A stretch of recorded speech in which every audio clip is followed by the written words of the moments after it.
Hello,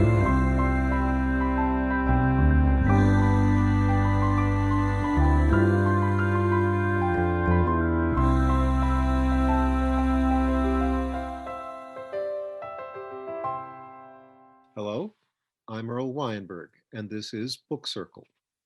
This time we're going to continue our reading from The View from the Stars by Walter M. Miller Jr., his novelette Dumbwaiter.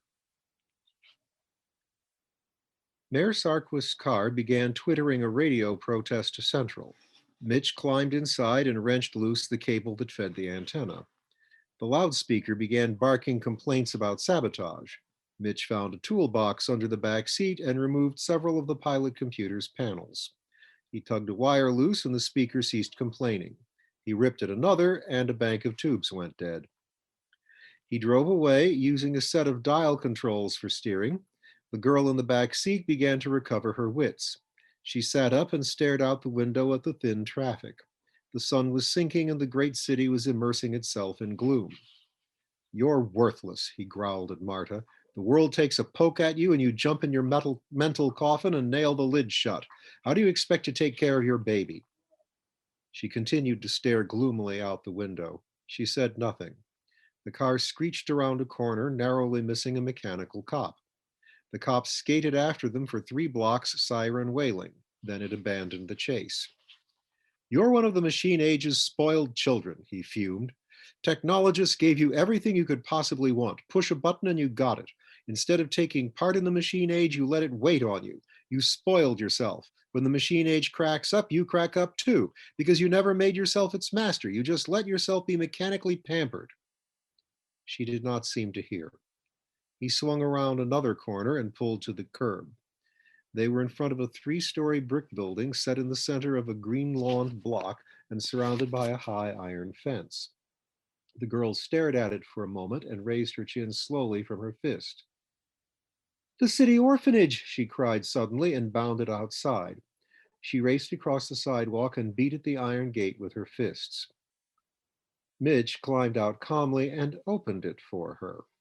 She darted up toward the porch, but a servo attendant came rolling out to intercept her.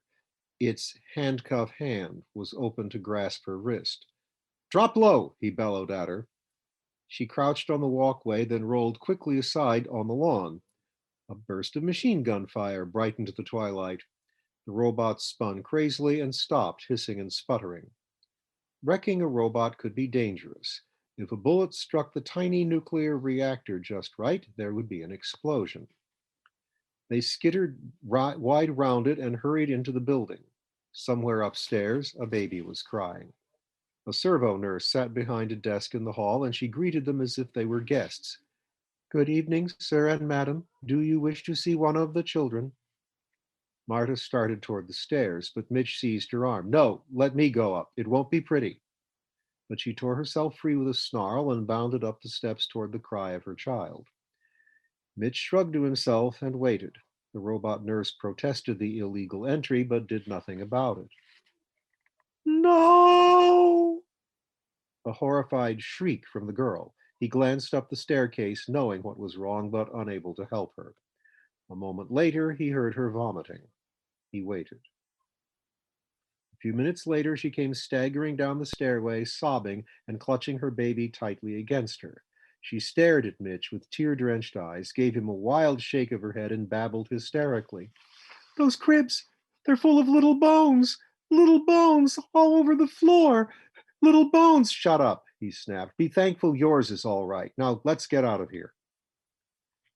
After disposing of another robotic interferer, they reached the car and Mitch drove rapidly toward the outskirts. The girl's sobbing ceased and she purred a little unsung lullaby to her child, cuddling it as if it had just returned from the dead. Remorse picked dully at Mitch's heart for having growled at her. Motherwise, she was still a good animal, despite her lack of success in adjusting to the reality of a ruptured world. "Marta, what? You're not fit to take care of yourself." He said it gently. She only stared at him as he piloted the car. "You ought to find a big husky gal who wants a baby and let her take care of it for you." "No." "It's just a suggestion, none of my business." You want your baby to live, don't you? George promised he'd take care of us. George always took care of us. George killed himself. She uttered a little whimper. Why did he do it? Why? I went to look for food. I came back, and there he was. Why? Possibly because he was just like you. What did he do before the war? Interior decorator. He was good, a real artist. Yeah. Why do you say it that way? He was. Was he qualified to live in a mechanical culture? I don't know what you mean. I mean, could he control his slice of mechanical civilization, or did it control him? I don't see. Was he a button pusher and a switch puller, or did he care what made the buttons and switches work? Men misuse their tools because they don't understand the principles of the tools. A man who doesn't know how a watch works might try to fix it with a hammer. If the watch is communal property, he's got no right to fool with it. A non technologist has no right to take part in a technological civilization. He's a bull in a china shop. That's what happened to our era. Politicians were given powerful tools. They failed to understand the tools. They wrecked our culture with them. You'd have a scientist in the White House? If everyone was given a broad technical education, there could be nothing else, could there? Technocracy? No, simply a matter of education. People aren't smart enough. You mean they don't care enough? Anyone above the level of a dullard has enough sense to grab the principles of physics and basic engineering and mechanics. They just aren't motivated to grasp them. The brain's a tool, not a garbage can for oddments of information. Your baby there, he should learn the principles of logic and semantics before he's 10. He should be taught how to use the tool, the brain. We've just begun to learn how to think. If if ordinary people were trained in scientific reasoning methods, we'd solve our problems in a hurry. What has this got to do with us? Everything. Your George folded up because he couldn't control his slice of civilization and he couldn't live without it. He couldn't fix the broken toy, but he suffered from its loss. And you're in the same fix. I haven't decided yet whether you're crazy or just neurotic. She gave him an icy stare. Let me know when you figure it out. They were leaving the city, driving out through the suburbs again into the night shrouded residential areas. He drove by streetlight, for the car, accustomed to piloting itself by radar, had no headlights. Mitch thought gloomily that he had stalked into the city without a plan and had accomplished nothing. He had alerted Central and had managed to get himself classified as a criminal in the central databanks. Instead of simplifying his task, he had made things harder for himself. Whenever they passed a cop at the intersection, the cop retreated to the curb and called Central to inform the coordinator of their position. But no attempt was made to arrest the fugitives. Having reached her limit of subunit expenditure, Central was relying on the non existent human police force. Mayor Sarquist's house, the girl muttered suddenly. Huh? Where?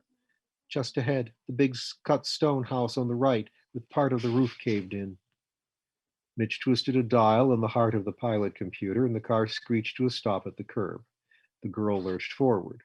You woke the baby, she complained. Why stop here? We're still in the city limits.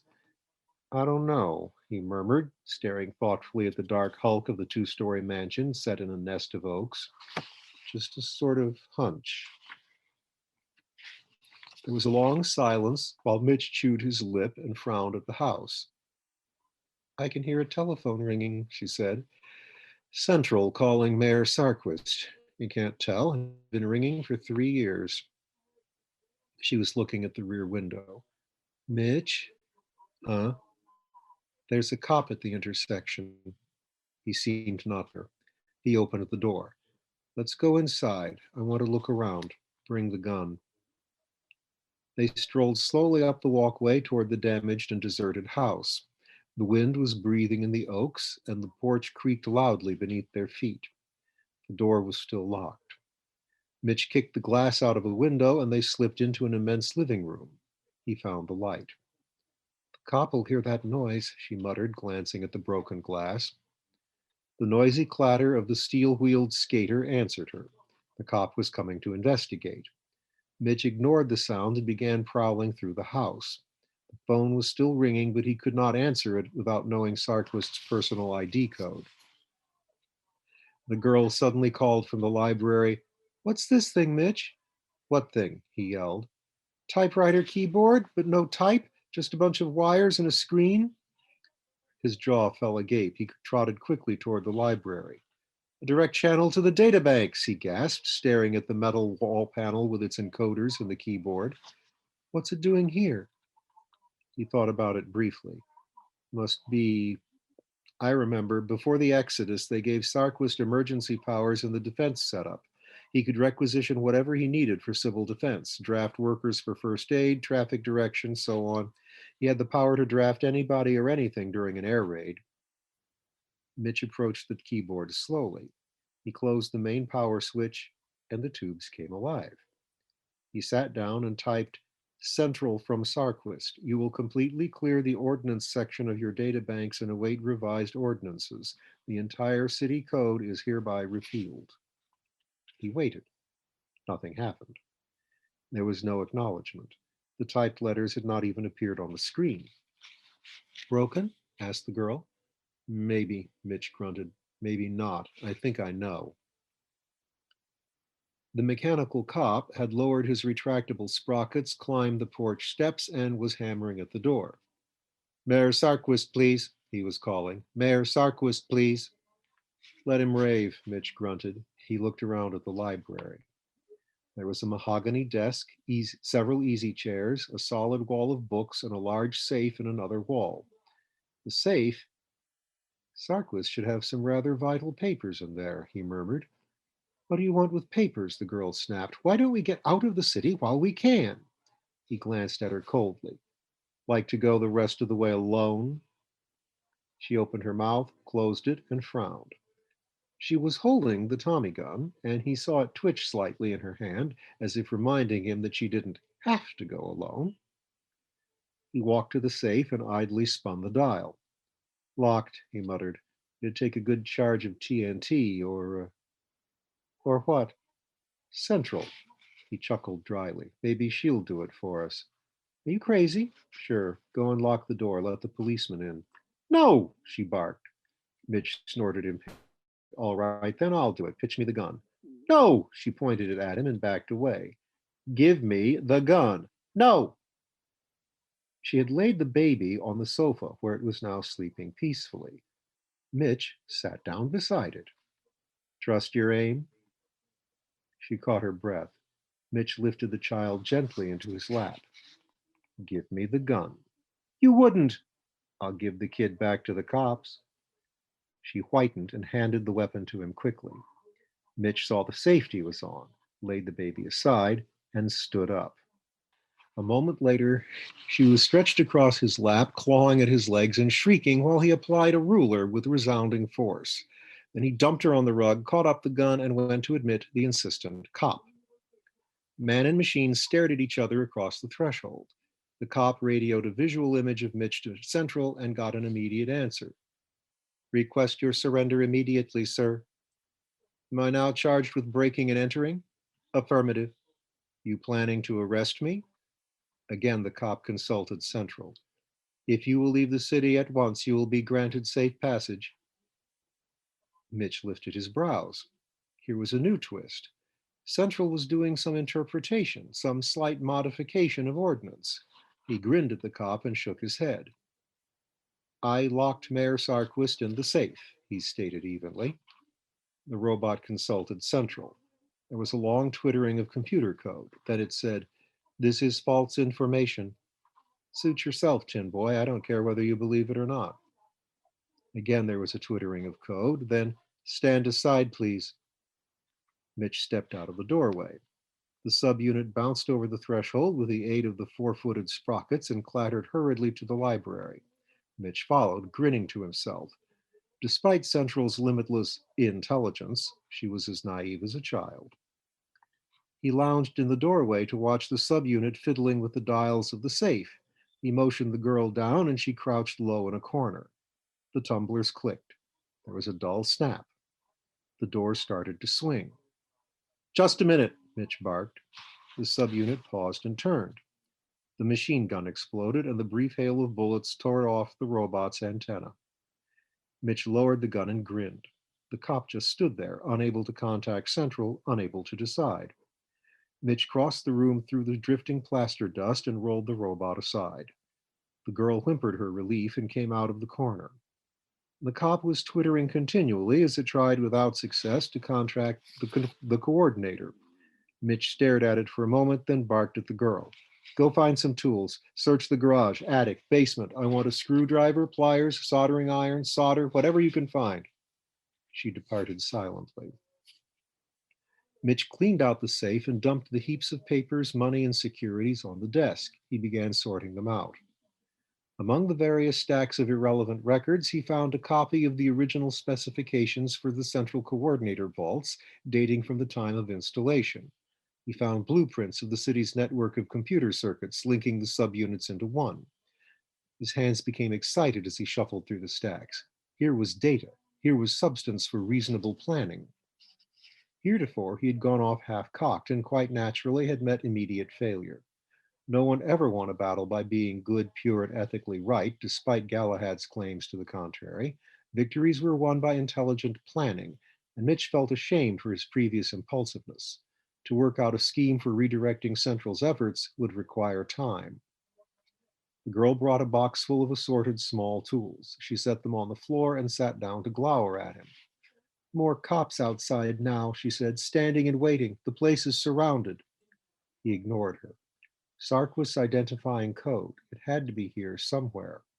I tell you, we should get out of here, she whined. Shut up. Midge occasionally plucked a paper from the stack and laid it aside while the girl watched. What are those? She asked. Messages he typed into the unit at various times. What good are they? He showed her one of the slips of yellowed paper. It said, Unit 67BJ is retired for repairs. A number was scrawled in one corner, 500326. So, that number, it's his identifying code at the time. You mean it's different every day? More likely, it's different every minute. The code is probably based on an equation whose independent variable is time and whose dependent variable is the code number. How silly. Not at all. It's just a sort of combination lock whose combination is continually changing. All I've got to do is find the equation that describes the change. Then I can get to the central coordinator. She paced restlessly while he continued the search. Half an hour later, he put his head in his hands and gazed despondently at the desktop. The key to the code was not there. What's the matter? She asked. Sarquist. I figured he'd have to write it down somewhere. Evidently, he memorized it, or his secretary did. I didn't figure a politician even had sense enough to substitute numbers in a simple equation. The girl walked to the bookshelf and picked out a volume. She brought it to him silently. The title was Higher Mathematics for Engineers and Physicists. So I was wrong, he grunted. Now what? He shuffled the slips of paper idly while he thought about this. I've got 11 code numbers here and the corresponding times when they were good. I might be able to find it empirically. I don't understand. Find an equation that gives the same 11 numbers for the same 11 times and use it to predict the code number for now. Will it work? He grinned. There are an infinite number of equations that would give the same 11 numbers for the same 11 substitutions, but it might work if I assume the code equation was of a simple form. She paced restlessly while he worked at making a graph with time as the abscissa and the code numbers for coordinates. But the points were scattered across the page and there was no connecting them in any simple sort of curve. It almost has to be some kind of repeating function, he muttered, something Central could check by means of an irregular cam. The normal way of setting a code into a machine is to turn a cam by a clock motor, and the height of the cam's rider is the code number for that instant. He tried it on polar coordinates, hoping to get the shape of such a cam, but the resulting shape was too irregular to be possible, and he had no way of knowing the period of the repeating function. That's the craziest clock I ever saw, the girl murmured. What? He looked up quickly.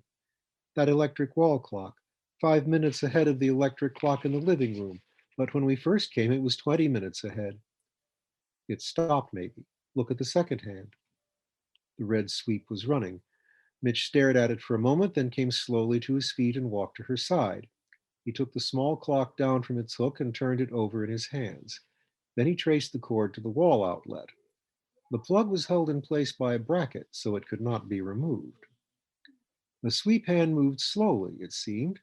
Silently, he removed the screws of the case and stared inside the works. Then he grunted surprise. First clock I ever saw with elliptical gears. What? Look at those two gears in the train, ellipses mounted at the foci. That's the story. For a while, the clock will run faster than the other one, then it'll run slower. He handled it with growing excitement.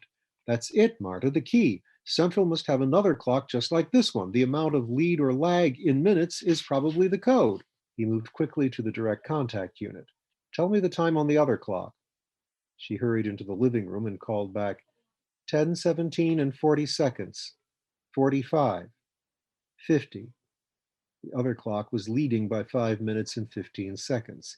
He typed 5250 on the keyboard. Nothing happened. You sure that's right? He called. It's now 10:10, 15, 20. The clock was still slowing down. He tried 5230, but again nothing happened. The unit refused to respond. He arose with an angry grunt and began prowling around the library. There's something else, he muttered. There must be a modifying factor. That clock's way too obvious anyway. But what else could there be measuring together except time? Is there another clock on his desk?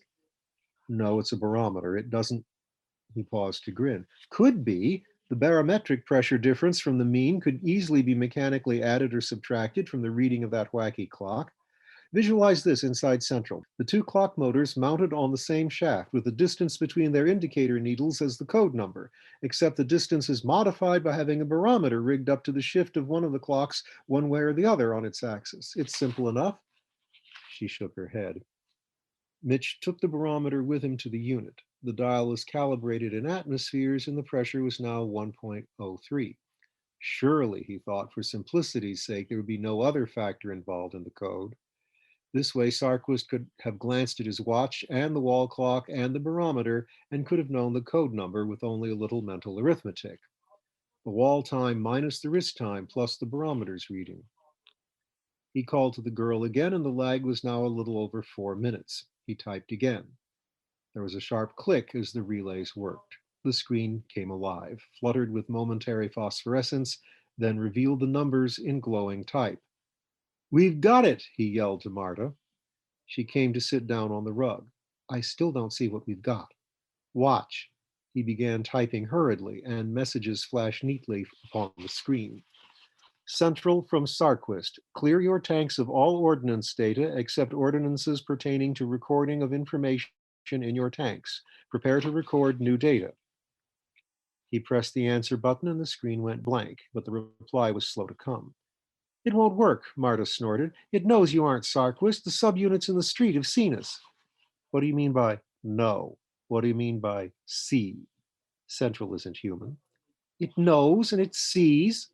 He nodded. Provided you mean those words in a mechanical sense, provided you don't imply that she cares what she knows and sees, except where she's required to care by enforced behavior patterns, by the ordinances. Then the reply began crawling across the screen. Sarquist from Central, inconsistent instructions. Ordinances 36J pertaining to the recording of information states that ordnance data may not be totally voided by you except during red alert air warning. See, the girl hissed. Define the limits of my authority in present conditions, he typed. May I temporarily suspend specific ordinances? You may suspend specific ordinances for cause, but the cause must be recorded with the order of suspension. Mitch put on a gloating grin. Read me the series numbers of all laws in criminal and traffic codes. The reaction was immediate. Numbers began flashing on the screen in rapid sequence. Write these down, he called to the girl. A few moments later, the flashing numbers paused. Wait, emergency interruption, said the screen. Mitch frowned. The girl glanced up from her notes. What's... Then it came. The dull, booming roar that rattled the windows and shook the house. Not another raid, she whimpered. It doesn't sound like... Letters began splashing across the screen.